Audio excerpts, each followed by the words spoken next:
welcome back to the Research Methodology Masterclass series, wherein in this specific video we are going to discuss about metric studies. So, as we have already learned about what is research and various topics related to research, report writing, data collection, data analysis, everything we have covered in the previous videos.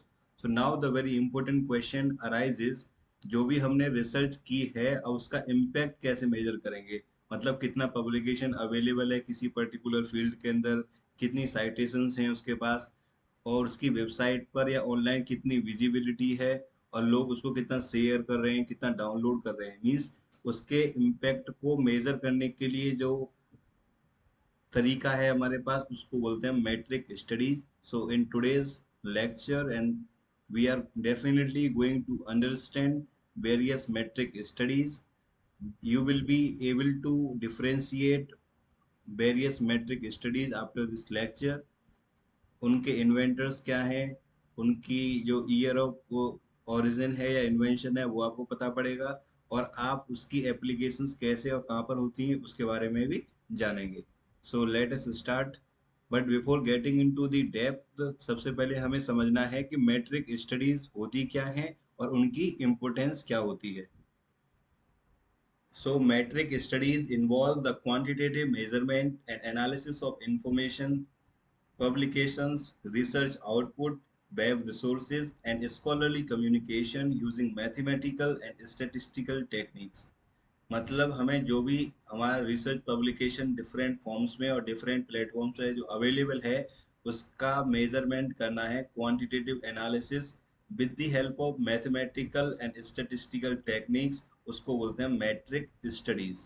इसकी importance क्या है? ये research productivity को major करने में help करते हैं, और रिसर्च का इम्पैक्ट क्या है उसको इवेल्युएट करने में मदद करते हैं। And it supports collection development, हमें कौन सा जर्नल या कौन से आर्टिकल्स को ज़्यादा यूज में है पता करना है, उसी हिसाब से अपना कलेक्शन डेवलप करना है लाइब्रेरी का। तो metric studies help us in knowing the core journals, और कितने जो प्रोलिफिक ऑथर्स हैं उनके जो रिसर्च पब्लिकेशंस हैं उनको हम आइडेंटिफाई करके अपनी लाइब्रेरी में एक्वायर कर सकते हैं। And it also help in identifying collaboration and trends, मतलब जो रिसेंट जो ट्रेंड्स चल रहे हैं रिसर्च के अंदर उसके बारे में पता कर सकते हैं, और जो कोलेबोरेशन का जो पैटर्न है वो क्या है उसके बारे में भी हम पता कर सकते हैं। Most importantly it helps in policy and decision making, क्योंकि जो भी रिसर्च हो रही है उसी की मदद से हम नई पॉलिसीज या फिर नए डिसीजन लेने में सक्सेसफुल होते हैं। So this is going to be helpful for policy and decision making also. So let us understand evolution of metric studies। जो metric studies हैं कुछ selective जो important हैं जो basically पूछी जाती हैं एग्जाम्स में भी और हमको पता होनी चाहिए। तो it starts with the statistical bibliography which was proposed by E.W. Hume in the year 1922. Somewhere you will find 1923 also. So it helps us in quantitative analysis of the literature. Thereafter, Livrametry, given by Dr. S.R. Ranganathan in 1948 for quantitative study of library operations. Then Bibliometrics, given by Alan Pritchard in 1969.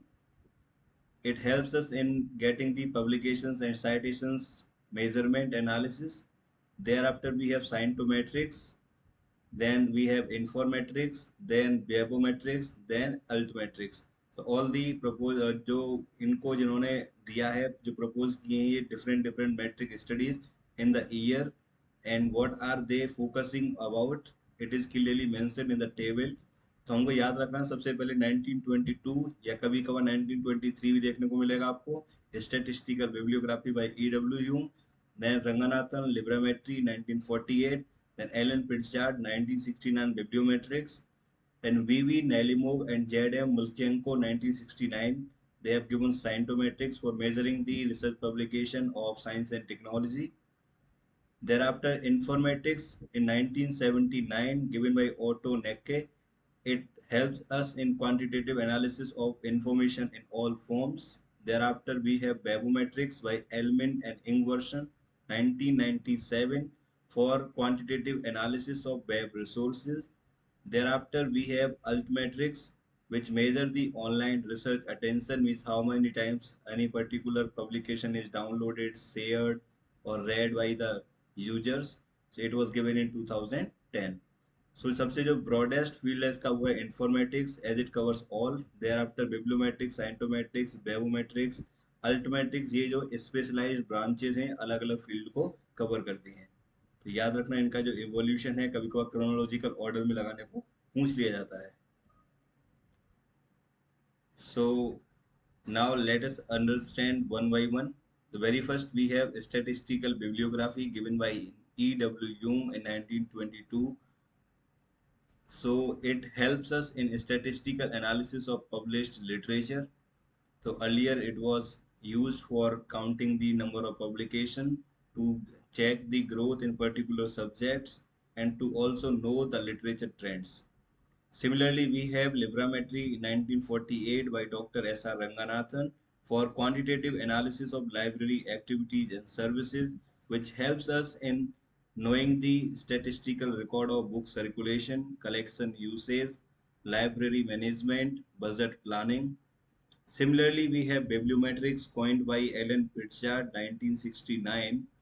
It is the quantitative analysis of books, journals, and other publication wherein we will be able to count number of citations, publication analysis, author productivity, journal evaluation, collection development and literature review.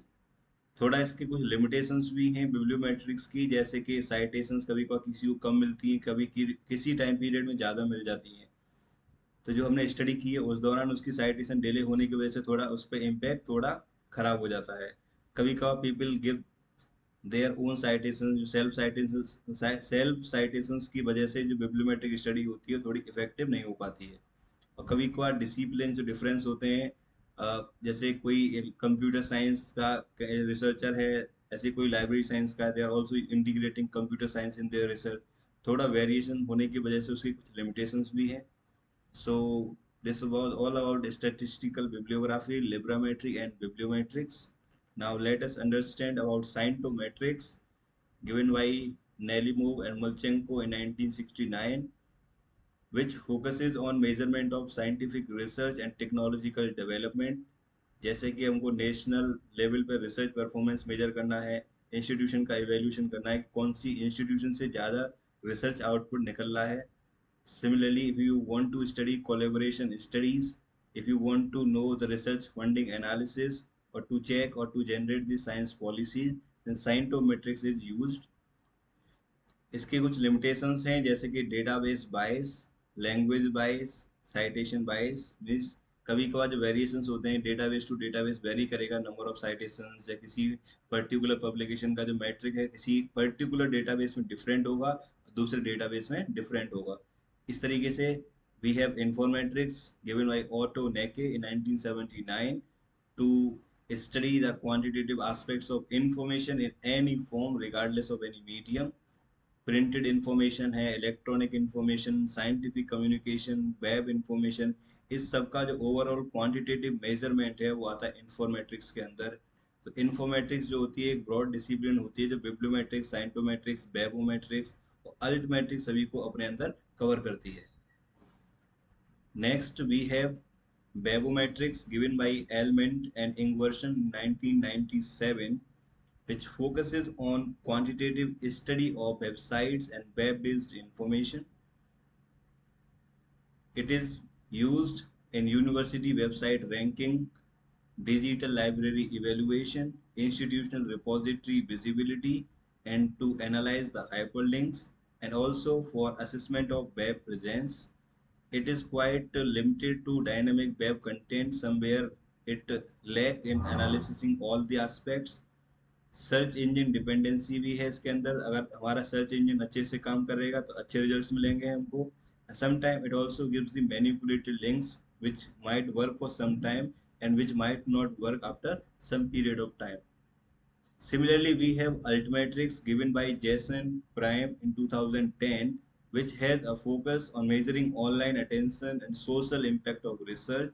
Like various sources are used: Twitter, Facebook, LinkedIn, blogs, news, Wikipedia, Mendeley, policy documents.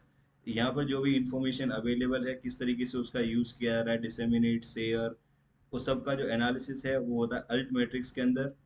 इसकी limitation ये है कभी कभार इसको लोग गलत manipulate कर लेते हैं बिकॉज ऑफ इस ईज। एंड इसको हम अल्टमेट्रिक्स के बेसिस पर पॉपुलैरिटी और रिसर्च क्वालिटी दोनों को इक्विवेलेंट नहीं रख सकते हैं। जरूरी नहीं कोई भी चीज़ ज़्यादा पॉपुलर है तो उसकी रिसर्च क्वालिटी बहुत ज़्यादा अच्छी होगी, या जिसकी रिसर्च क्वालिटी थोड़ी पॉपुलर कम है तो उसकी रिसर्च क्वालिटी खराब होगी। It all depends on the individuality, और कौन से प्लेटफॉर्म पर कौन सी इंफॉर्मेशन अवेलेबल है वो वेरी करती है, इसलिए थोड़ा ये प्लेटफॉर्म डिपेंडेंस भी होता है। ये कुछ इसकी लिमिटेशंस हैं, बाकी इट हेल्प्स इन मेजरिंग कि कितना कोई भी रिसर्च पब्लिकेशन शेयर किया जा रहा है, कितना डाउनलोड किया है, कितना उसको लोग प्रेफर कर रहे हैं, रिकमेंड कर रहे हैं। तो that is all covered in altmetrics. Now let us understand a very quick difference between all. Librametry measures library activities. Main focus is on library management, like book circulation check करना है। Bibliometrics help us in measuring the quantitative analysis of publications. Main focus जो रहता है वो scholarly literature पे रहता है, citation analysis किया हमने। Scientometrics focuses on scientific research.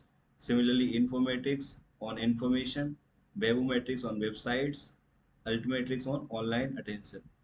इनकी जो एप्लीकेशंस है लाइब्रेरी साइंस में रिसर्च को एवेल्युएट करने में, कलेक्शन को डेवलप करने में, जर्नल को सिलेक्शन में बहुत ज़्यादा हेल्पफुल होती है। हमें कौन सा जर्नल अपनी लाइब्रेरी के अंदर सब्सक्राइब करना है कि नहीं करना है, तो it all is easy to decide on the basis of metric studies. Similarly, we have university ranking, research output और रिसर्च पब्लिकेशन के बेसिस पर हम यूनिवर्सिटीज़ की रैंकिंग भी करते हैं कि ये वाली जो यूनिवर्सिटी है वो रिसर्च के टर्म्स में बहुत अच्छी है। Similarly in institutional repository evaluation, collaboration analysis, science policy designing, for identifying the research trends and for assessing the digital library usage. So these all are the applications of metric studies which are used in library and information science. So, for example, you can understand if I want to know कि library science में AI research कितनी हुई है 2015 से 2025 तक, means कितना publication available है, then we will go for bibliometrics. Indian universities में research productivity का क्या status है, then we can go for the scientometrics. If you want to check the web presence of central university libraries, then you can go for webometrics. अगर आपको ये check करना है कि कोविड-19 के ऊपर जो आर्टिकल्स पब्लिश हुए थे उन्होंने कितना अटेंशन ग्रैब किया है यूजर्स का, then can be understood by altmetrics. So today by this lecture we have understood about metric studies क्या होती हैं, उनका evaluation कब से कब तक हुआ है, स्टेटिस्टिकल बिब्लियोग्राफी के बारे में, लिब्रामेट्री, बिब्लियोमेट्रिक्स, साइंटोमेट्रिक्स, इन्फॉर्मेट्रिक्स, वेबोमेट्रिक्स एंड अल्टमेट्रिक्स, और उनके एप्लीकेशंस क्या है. So that was all about metric studies. If you have any doubt you can write it in the comment section. अगर आपको एक कुछ समझ में नहीं आ रहा है तो आप आसानी से कमेंट में लिखिए, I provide the detailed answer. So in the next lecture, we will be discussing about citation analysis and research impact indicators like citation analysis क्या है, impact factor क्या होता है, H index, G index, I10 index, for identifying कि हमने जो कोई भी रिसर्च पेपर लिखा है जो हाई क्वालिटी जो पेपर है उसकी कैसे आइडेंटिफाई करना है, कैसे नंबर ऑफ साइटेशंस काउंट करते हैं, that all is going to be covered in the next video. So stay connected and please do not forget to subscribe the channel. अगर आपको समझ में आ रहा है, अगर आपके लिए थोड़ा बहुत भी हेल्पफुल है, you can subscribe it and like the videos and share it with your friends. Thank you very much.